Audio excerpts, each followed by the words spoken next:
salamat sa matungkalan at pagmamahal. Welcome to our 365 Day Devotion. Ako po sa Alexander Gomez from Batch 3. At ang topic po ito talaga natin na masyado ka na bang komportable? Ngayon po ang ating pag-aaralan ay tungkol sa Colossians chapter 2 verse 9. At buksan po natin ang ating presentation sa mga nagsalita ng Diyos. Sinasabi dito na, for in Christ, all the fullness of the deity lives in bodily form. Para sa Tagalog, sapagkat ang buong kaligtasan ng Diyos ay nakikristo sa kanyang pagiging tao. Teaching number 1, the incarnation proves Christ's sacrificial love. Ang pagdating ni Jesus bilang tao ay isang malinaw na patunay ng kanyang labis na pag-ibig para sa atin.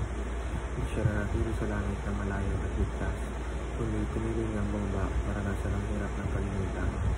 Sa pamamagitan ng kanyang incarnation, pinakita niya ang isang pag-ibig na handang isuko ang lahat, kahit ang kanyang kalawalhatian para mailapit tayo sa Diyos. Teaching number 2, the incarnation proves Christ's sacrificial giving. Si Jesus ay nagbigay hindi lang ng oras, kayaman o talento, ay binigay niya ang kanyang buong sarili. Sa incarnation, isinuko niya ang kanyang karapatan bilang Diyos at namuhay bilang isang alipin. Ito ay pinakamataas na antas ng pagbibigay, isang pagbibigay na walang iniwan para sa sarili, kundi ibinigay lahat alang-alang sa kaligtasan natin. Teaching number 3, the incarnation proves Christ's sacrificial service. Salit na paglingkuran, si Jesus mismo ang naglingkod sa tao.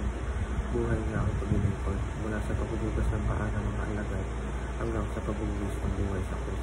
Ang incarnation ay hindi lang tungkol sa Diyos na naging tao, kundi sa Diyos na namuhay bilang isang lingkod para sa ikabubuti natin. Application number 1, love Jesus with every fiber of your being. Kung si Jesus ay nagmahal sa atin na ganito palagi, nararapat lamang nasaklian natin siya ng isang ganap at tapat na pag-ibig. Ang ating pagsunod sa Kanya ay hindi dapat maging magawa o pansamantala, kundi puspusan, totoo at nagmumula sa puso. Application number 2, lay down your comfort in order to serve.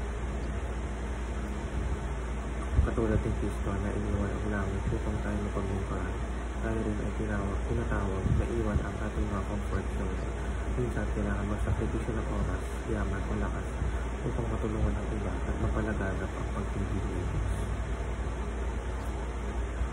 Application number 3, live the sacrificial, incarnational life of Jesus. Ang buhay Kristiyano ay hindi para sa sariling kaginhawaan, kundi para sa pagsunod ni Kristo. Kahit ito ay mahirap, tayo ay tinatawag upang ipakita si Jesus sa ating pamumuhay, sa ating pagiging mapagkumbaba, mapagbigay at mapaglingkod sa iba. Yun lamang po ang aking devotion. Maraming salamat.